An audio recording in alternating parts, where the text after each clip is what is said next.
Well, funny cars coming up. Take a look there. That is Bob Tasca and Matt Hagan on the line. Why are they going to be the first pair down the track? Well, because based on what you did on the previous session, which was last night, the slowest cars would go out first. Take a look at Matt Hagan. He blew it up as soon as he hit the throttle. Didn't even make it to the finish line, so he did not get a time. For Bob Tasca, he went out there and hit the middle cone with our camera in there. That was a disqualification, so his time basically was not allowed either, so that is why they are your first two pair out. We're negotiating the cost of the camera. Earlier, John Kernan caught up with Bob Tasca. Well, Bob, trying to hang on to that final countdown spot, and considering the way the car's been running in the first three qualifying sessions, what's the pressure like? Well, we've been keeping this thing too exciting. I tell you one thing, this Motorcraft quick lane car, we're not backing this thing down. We're going to come out swinging this next round. We're a better car than what we've showed so far this weekend. So get ready, because we're not happy where we are. We're moving up. They fire up Bob Tasca and Matt Hagan.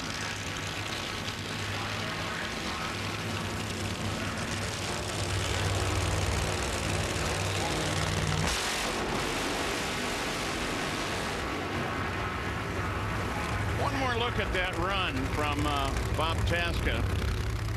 It was last night, and how about the view down?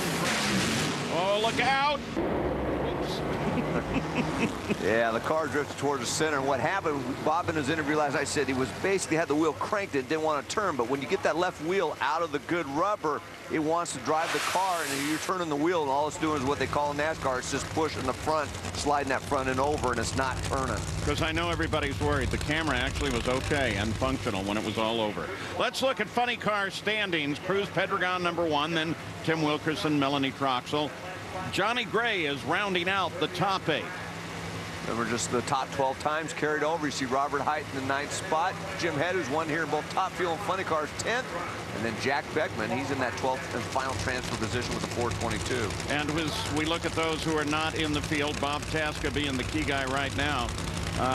Remember, we'll start filling in the last 4 positions to make the field of 16 during this qualifying session, and actually in the first couple of pairs, and we should have it done. Tasca, 10th in the points. Johnny Gray closing on him. Hagan, he's good. He's already clinched into the playoffs.